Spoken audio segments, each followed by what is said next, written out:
Հիշում եք, որ իմ հաղորդաշարման մեջ ես ասացի, որ նարկոտիկը վխտում է Հայաստանում։ Ուրեմն մի 10 օր առաջ հարցում եմ արել Էջմիածին քաղաքում իմ մոտիկների միջոցով համարյա 30% ժահելությունը նստած է սինթետիկ նարկոտիկի վրա։ Ու ոչ մեկի ուղեղը չի աշխատում, հիմարացած մարդիկ, դա ես հələ մենակ Էջմիածին ու գյուղերի մասին եմ խոսում, Երևանի մասին դեռ չեմ խոսում, որ օֆիցիալնի մարդիկ գալիս են իջնում են կլուբներ, կլուբում դրած բացած զուգարաններում ամբողջ ժահելությունն է, այսինքն իրանք ամեն ինչի ընդունակ են, որ իրանք մենակ չտան իրանց աթոռը, այսինքն այսօր ժողովրդին տանում են մահվան, ջահելներին կործանման, որ կարենան իրանց վլաստը պահեն։ Այսինքն մեկ ասեք ոստիկանապետը չի պայքարում անի թմրանյութերի շրջանառության դեմ, որ իրանք իշխանություն չկորցնեն։ Եթե ոստիկանությունապետը պայքարեր, օֆիցիալնի 40%-ով աճք ունենար նարկոտիկը։ Պուճուր Երևանում, որ սա գործ տվող են 90%-ը, չեն իմանում ով է դեղ ծախում, Սարա ջան։ Դու հավատում ես դրան։ Մեկը մեկի տակ սաղ աշխատում է 1000 դրամով սաղ գործ են տալի։ Ուրեմն չեն իմանում, որ կլուբում են դեղ ծախում, ով է դեղ ծախում, ով է բերում, հավատում եք դուք դրան, Զարա։ Նուժելի դուք տենց միամիտ ժուրնալիստ եք։ Բայց դա անում են որ ինչ, որ իշխանություն։ Որ ես Մոսկվա քաղաքում։ Լսեք, ես Մոսկվա քաղաքում 10 օրվա մեջ իմացել եմ քանի հատ բարիկ կա, ում դեղնա, ոնց են ծախում, ստեղից իմ ռաստեդվինին եմ արել։ Ուրեմն ամբողջ ոստիկանությունը չի կարող իմանա։ Էս ինչ եք ասում։ Տվեք այդ տվյալները հրապարակենք, պարոն Ասատրյան։ Մենք հո դրանցպես գործտվող չենք, մենք կարանք գործտվող չենք, բայց մենք կարանք մեզնով պայքարենք, մենք կարանք մեր միջոցով պայքարենք այդ նույն դեղ ծախողների դեմ, դրանց մռութները ջարդելով։ Պարոն Ասատրյան, իսկ հնարավոր է Իսկ ինչ որ վերաբերվում է Արամ Հովհաննեսյանին, ասում եք հատուկ վերաբերմունք ունեք, չէ՞։ Արամ Հովհաննեսյանը հատուկ եկել է Էջմիածի վարչության պետ հատուկ մեր ընտանիքի համար։ Առաջի օրն եկել է, երկրորդ օրը ինձ կանչել է իր մոտ։ Գնացել եմ, տեսել եմ իրան ու հասկացել եմ, որ այս մարդն եկել է հատուկ զադաչայով, որ մեր ընտանիքին վնասի։ Ու ինքը հասել է Իրանին, վնասել է, իմ աղբորս վնասել է, իմ աղբոր սպանողներին ճանապարհել է իր ձեռով, սաղ գիտենք մենք։ Ինքը հասկանում եք, ինքը գիտի ինչ թշնամություն արել, ոչ թե մենակ իմ հանդեպ, ամբողջ հայազգի հանդեպ, այսինքն դա ես իմ մասով եմ ասում, այսինքն դուք չեք տեսել, թե նա ինձ ձևի է վերաբերվում հայազգի կանանց մայրերի, որոնք զոհվածների մայրեր են, որ կամանդա տալի այդ կարմիր գլխակավներին, որ նրանց կրծքերից քաշեն, մազերից ծեծելով բերեն, այսինքն հայ տղամարդը, որը որ կառավարում է ամբողջ այդ կազմը, կարա պրիկաստա, որ հայ կնոջ կրծքերից, որ երեխեն թաղվել է այդ ազգի համար, որ երեխեն մահացել է այդ հողի համար, քաշեն ծեծելով պոլերից, գերեզմաներից, բերեն տանեն միլիցիա, դուք հասկանում եք մենք ուր ենք հասել։ Այլևս մենք տեղ չունեն գնալու, դրա համար ապրում ենք այնպես, ինչ որպես ապրում ենք։ Նարկոմաններ, պրոստիտուտկեք, կեղտել էտմա, 70% բաժանություն, իրար մորթել, չկա հարգանք, չկա ավտորիտետ երկրի մեջ, չկա մարդ, որը կարա սանձի, ով առավոտ զարթնումա տնից դանակը վեկալում դուսա գալի, զենքը վեկալում, ամեն օր սպանություն, ամեն օր փրթել, ոչ մեծ կա, ոչ պուճուր կա, լրիվ հավասարացրել են հողին ամեն հարաբերությունների մեջ հայազգը, բայց շատ քիչ է մնացել, հավատացեք ինձ։ Մի քանի հարց առաջացավ, պարոն Ասատրյան, վարկած կա, որ քրեական հեղինակությունների նկատմամբ այս իշխանությունների բացասական վերաբերմունքով է պայմանավորված, որ փողոցում այդ վիճակն է, որ ժամանակին ինչ որ մեխանիզմներ կային վերահսկելու, հա, որ ասենք, չգիտեմ, ինչ որ տեղերում հնարավոր չէր թմրանյութ վաճառել օրինակ, որովհետև չէին թույլ տա հենց տեղի, ասենք, այդ բանի շրջանի կամ այդ տարածքի նայողներ։ Կա տենց բան թե չէ։ Տեսեք Զարա ջան, ես 2008 թվին 3 միլիոն ժուրնալին 2008 թվին այսօրվա մասին խոսացել եմ, որովհետև միշտ ասել եմ Հայաստանում բժիշկը պետք է բժիշկ լինի, մուզիկանտը մուզիկանտ, փողոցի տղա։ Օրինակ եմ բերել 88, 89, 86 թվականներին, որ ամբողջ փողոցներում կային հարգված տղաներ, որոնք սանձում էին, գողություն չէր լինում, իրար դանակով չէին խփում, իրար զենքով չէին խփում, գիտեին, որ այդ լավ տղան կանչելու է ու ընդհանուր ամբողջ քաղաքը թքելու է դրա երեսին եւ պատժի։ Չկա այսօր պատիժ եւ չկա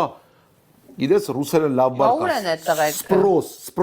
Սպրոս, նետու սպրոսը։ Այդ տղեկին Ո՞ւր սաղին են այդ տղերքը, ինչ եղան։ այդ տղեկի գլուխը կերան Զարա ջան։ Ինձ քանի տեսակ Հայաստանում ինձ էլ են չէ ուզում սպանեին, տեսակ չէ իմ դեմ փորձը որ կազմակերպել էին Կասպարյան Վովայով, բանով այդ սաղ կազմով, ազնակազմով հիշում եք։ Ես որ եկել են ինձ սպանեն։ Հիշում եք։ Ցուցմունքը գրած էր։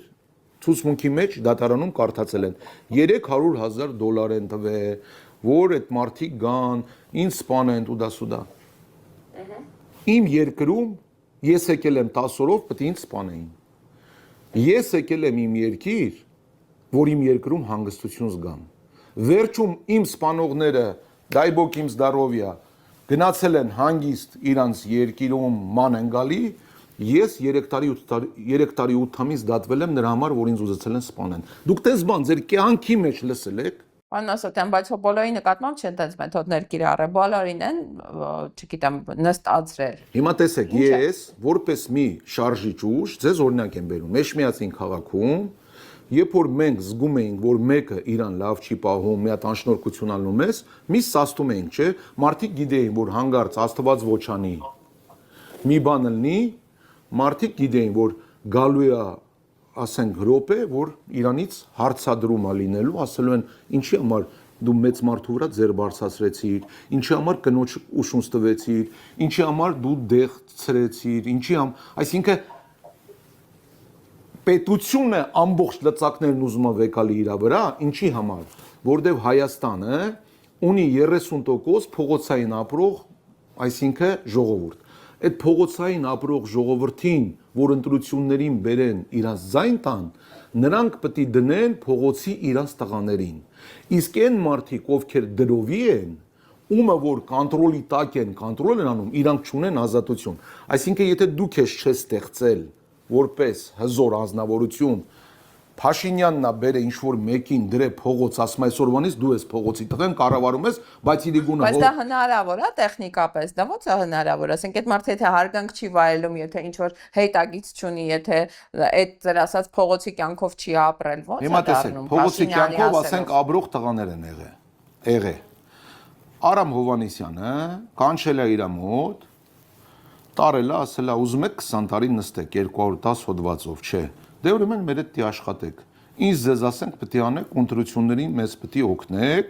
սաղ ով որ մեզ խանգարում է, նրանց երեխեքին, նրանց ընտանիքներին, նրանց սաղին տիպ պատժեք, ձեր համար լրիվ կանաչ լույս է, ձեր համար ամեն ինչ լավ է, ձեր հետևից չեն գալու, ինչով ուզում եք զբաղվեք։ Ով որ վիբրատոր է օգնի, մնացել է իրանց հետ աշխատում է, ով էլ չէ երկրից սվանել են։ Պարոն Ասատյան, իսկ ձեր եղբոր սպանության գործով ինչ որ առաջընթաց կա, ինչ որ բացահայտումներ եղել են։ Լսեք, եթե ես ձեզ ասեմ ոստիկանապետը անձամբ մասնակցել է իմ եղբոր սպանության գործի մեջ, այսինքն ինչ բացահայտում պետք է լինի։ Անձամբ ո՞նց, ինչ է նշանակում անձամբ։ Ինքն է ռուկավադիտարի ամբողջ process-ը։ Ես ձեզ որպես արդար ձևի ասում եմ, այսինքն իր դեմ է, որ ինքը ամբողջ օպերացիան ինքն է կազմակերպել սկզբից մինչև վերջ։ Դուք հիմա մեղադրում եք ոստիկանապետին ձեր եղբորը սպանելու մեջ, ես չեմ մեղադրում, ես միլիցիա չեմ որ մեղադրեմ, ես իր դեմն եմ ասում, որ դու իմ ընտանիքը քանդել ես, դու ես կազմակերպել, ես ֆակտերով գիտեմ։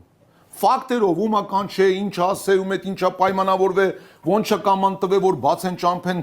մարդկանց ճանապարհեն, որին է ինչ ասե, սաղ ում հետ ինչ խոսացել է անգիր գիտեմ, ու լիքը իմ մոտ հարցեր կան, բաներ կան, ինքն էլ հիմա առավոտվանից իրիգուն աշխատում է, ստե թղթեր ուղարկում, ինձի մեղադրում է, ես իմ սպանությունների մեջ, ասում է, դի մարդա, ստե ինչքան թուղթ կա ուղարկում է, ինձնից մենակ ուզում է պրծնի։ Հիմա էլ էդի քիչ է,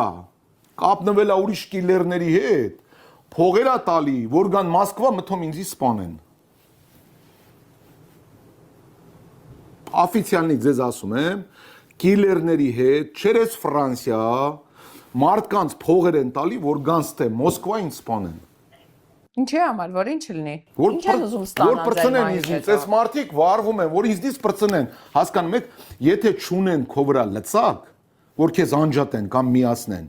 կառավարությունը իր ձեռն է։ Ինքը այսօր կառավարությունը օգտագործում է իր անձնական շահերի համար։ Ինքը հասկանում եք, եթե պետական մարմին լինեին, պետականա մտածելակերպ ունենային, այսինքն ունենային այն մտածելակերպը, որը որ պետությունը պետք է մեր, ասենք, աճեցնեն, այս մարդիկ մենակ մտածում են ոնց փող աշխատեն, ժամանակավոր ոնց փողերը տեղափոխեն արտասահման, հետո ոնց փախնեն իրանց երեխեքի հետ գնան, իրանց համար չկա ազգ գոյություն չունի, եթե մի մարդու համար ազգ գոյություն ունենար, այսօր 2.5 միլիոնոնոց ազգը մի հատ Մոսկվայի ռայոնի չափ ազգը սաղ ազգով պետք է հարուստ ապրեին։ Հայի այսօրվա ունեցած հնարավորությունը ու իր ապրածը вообще անհասկանալի բան է։ Հայաստանը 2 տարուկեսվա մեջ կարելի է սարքել Դուբայի պես երկիր, այսինքն քյասիբ հայ պետք է չլինի, քյասիբ գյուղ պետք է չլինի, այսինքն 2.5 միլիոնը ի՞նչ է։ Պարոն Ասատյան, ճիշտ եմ հասկանում, ոստիկանապետը ձեր եղբոր սպանությունն է կազմակերպել։ Ինչի համար։ Ինչ է ստացել դրա արդյունքում։ Տեսեք ինչ է ստացել, ստացել է զամմինիստրի պաշտոն, պլյուս ստացել է այն բոնուսը, որ իրան թույլ են տվել, իրան ով որ վլաստի է բերել։ Իրան վլաստի չի բերել մենակ Փաշինյանը, իրան ես գիտեմ, հələ հերվից են եկել այդ բաները, ոչ պետք է անձնական բան է, իզուր չխորանանք, կյանք է։ Հիմա իրանք ինձ պատերազմ են հայտարարել, ամբողջ իրանց հասկանում եք, պետությունը կռվում է մի հատ անձի դեմ, պետական լծակներով, նայեք,